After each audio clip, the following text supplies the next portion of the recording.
Welcome to the deep dive. Today, we're not just, reviewing strategy. We're really trying to challenge the fundamental way leaders measure success. Across all sectors, really. Yeah, nonprofits, community groups, even businesses. And we're diving into a stack of source material that points to, well, a pretty uncomfortable truth. I think so. And that truth is that the very numbers we all celebrate, the metrics that are supposed to prove we're growing, might actually be the things quietly holding us back. It's a huge systemic problem. I mean, for decades, organizations have basically been taught to seek validation in what you can see, invisible accumulation. Right, more people in the seats, more donors. Exactly. More programs launched, more assets in the bank. These are what we call addition metrics. Yep. And they feel good, they reassure boards, they make for fantastic annual reports. But that's the central tension, isn't it? Yeah. An organization can look incredibly successful on paper. It can get bigger, accumulate more resources, but at the same time, it can be growing weaker, less vital. And less resilient in its core purpose. That's the key. I think that's the consequence we really need to focus on. We often optimize for what the sources call staying power, just maintaining and retaining what we have. Instead of optimizing for sending strength, which is the ability to actually influence the world beyond your own walls. And this approach is, it's insidious. It doesn't fail right away. Oh, not at all. It can work for years, even decades. You get these impressive, stable attendance curves.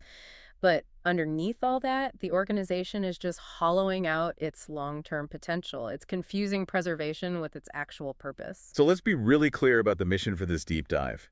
If these addition metrics are not enough, we need a whole new framework. A complete shift. We're looking for a transition from measuring, volume and visibility to measuring vitality and resilience, the multiplication metrics. That is it. The goal is to redefine success.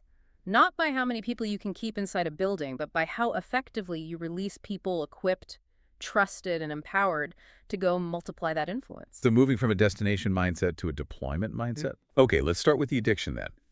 Why are these addition metrics, these volume and visibility numbers, why are they so seductive to leaders? Well, because they're measurable, they're immediate, and they are so satisfying, they're the quick wins. Like seats filled, programs launched. Right. Attendance graphs trending upward, they all answer one basic question: how many are gathered? And for a leader who's under pressure, that offers comfort. It's visible proof that something is happening. But the sources warn this comfort comes with a pretty heavy cost. They use a term, number idolatry. And it's important to say the numbers themselves aren't the problem. You need metrics. Of course. The problem is the misplaced reverence. When numbers become the ultimate judge of your worth, it starts to distort your behavior. How so? Well, if I know my bird's approval hinges on attendance, I will, even subconsciously, start shifting resources away from the high-risk long-term stuff, the deep formation, and toward, low-cost, high-volume events. It just marginalizes the slow, hidden fruit. We can see this play out in some really old texts. The sources use King David's census as a prime example. Why was counting his army considered a sin? It wasn't because he learned a number. The sin was that the counting became a substitute for trust. Ah, I see. By quantifying his military might, David was looking for security in his own strength, apart from God. The number gave him this false sense of control. And the reverse example is maybe even more powerful for strategy today. Gideon's army. God actually tells him to shrink the force dramatically. It's just breathtaking, isn't it? Down from 32,000 to just 300. And the reason given is so that Israel couldn't boast that its own great strength had saved it. So reduction clarifies dependency. It absolutely does. For a modern leader, it's this lesson that the most effective force isn't always the largest. It's the most focused and committed. It prevents that kind of institutional arrogance. So if we just rely on that logic of addition, what's the long-term effect on the people inside the organization? It forces the organization to become a destination, not a sending body. People become valued mostly for their participation. Their attendance, their money, their time on a committee. Exactly. And this reinforces what the sources call a consumer posture. The individual is valued for being managed and retained, not for being formed and sent out to deploy their gifts somewhere else. So people become assets to be retained rather than agents to be multiplied. Right. The goal shifts from risky, slow transformation to safe, comfortable retention. Okay, so that really shifts the accountability. We've seen the danger. How do we pivot toward release? Let's define the alternative. Multiplication metrics. What are they asking? Well, click metrics ask a totally different question. It's how many are being formed, released, and sent out to form others. It's measuring how far your faithfulness can travel beyond your own control. And that requires a lot of patience. It resists easy quarterly numbers, It does. You're measuring the quality of the seed, not just the size of the field you own. which has to feel risky for a leader who's used to counting fixed assets. It is. And that brings us to, I think, the timeless framework for this kind of accountability, Yeah. the parable of the talents. Right. The master in that story, he doesn't commend the servant who just maintained the resource. He commends the two who multiplied what they were given through, responsible risk-taking and deployment.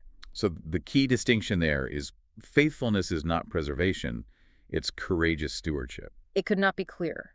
The servant who buried the talent returned exactly what he was given. That's 100% retention, and he was condemned for it. Wicked and slothful. His metric was retention. The master's was deployment, playing it safe, hoarding resources out of fear.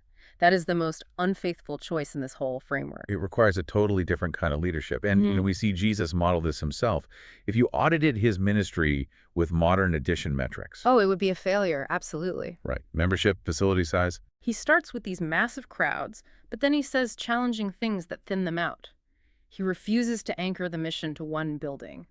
He invests almost everything into a small, fragile group of 12. So what looked like contraction was actually concentration. That's the divine math.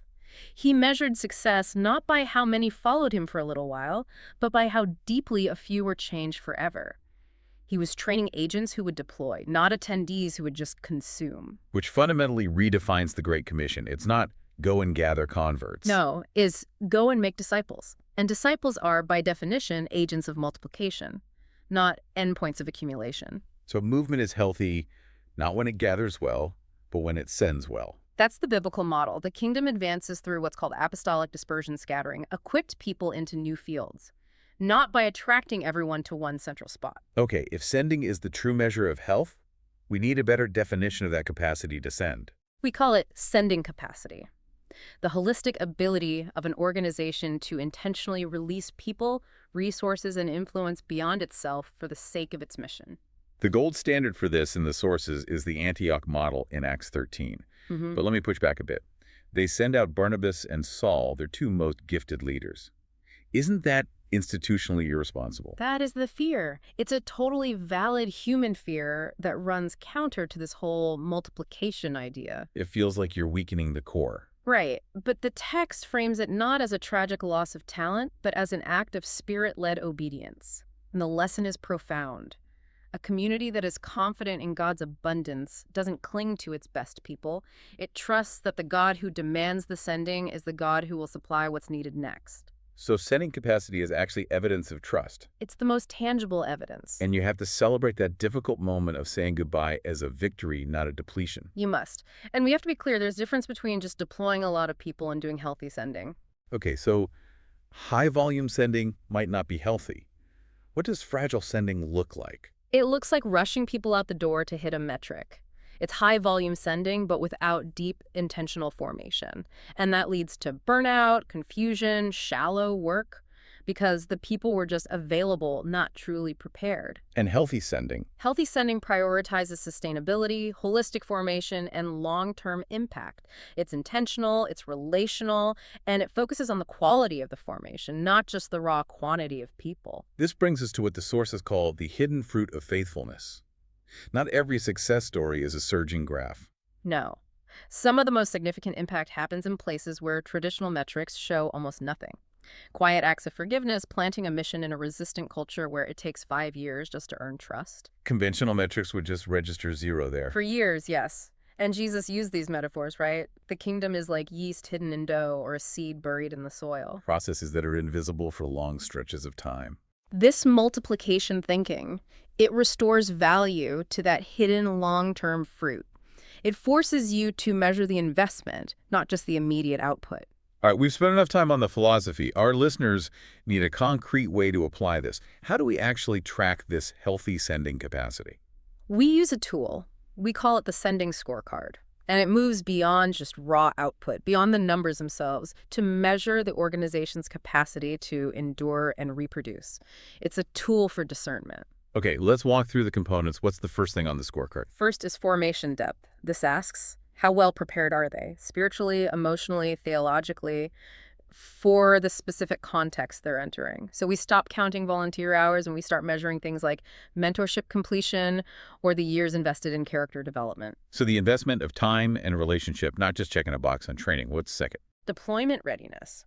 This makes sure the person or team is prepared externally, not just internally. Are they culturally sensitive? Have they had mission-specific training? And critically, this component tracks community consensus. Did the sending body collectively affirm this calling? That prevents someone being sent just because they were the only one who raised their hand. Exactly. Sending is a sacred communal act, not transactional. Third component must be about what happens after they leave. That's ongoing support. Longevity is directly linked to connection, not independence. So we measure the systems for sustaining the team after they're deployed. So not just, did we send a check? No, it's what's the frequency of check-ins? What's their access to counsel and accountability? You track the relational infrastructure. And finally, the ultimate indicator of multiplication. Reproductive capacity. The mission has to outlive the messenger. We track, over years, not quarters, whether those who were sent are now capable of raising, mentoring, and commissioning their own new agents. That's the reproductive chain. Yeah. If the people you send out are just consumers in their new place, you've just relocated a problem. Exactly. Success is when they become generators of new life. So just by starting to track these things, formation depth, reproductive capacity, that alone starts to shift the culture. But you said earlier, culture is shaped by what we celebrate. Absolutely. You have Yeah. to publicly honor the sending milestones, commissioning ceremonies, stories of obedience, testimonies from difficult places. Honor those things with the same or even greater enthusiasm you'd give to a big attendance number or a new building.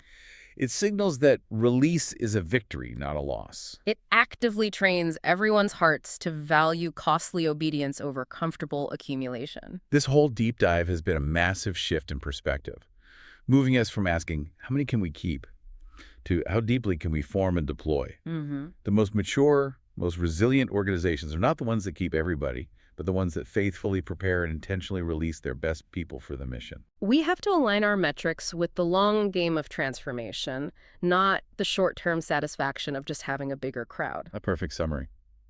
And if you're wondering where to even begin with this shift, here's a provocative thought for the week. If someone assessed your organization's effectiveness 5 years from now, based purely on the evidence of deployment, formation, and multiplication, not on your size or your bank account, would they see a story of success or failure? That question alone reframes how you view every metric, every program, and every choice you make tomorrow.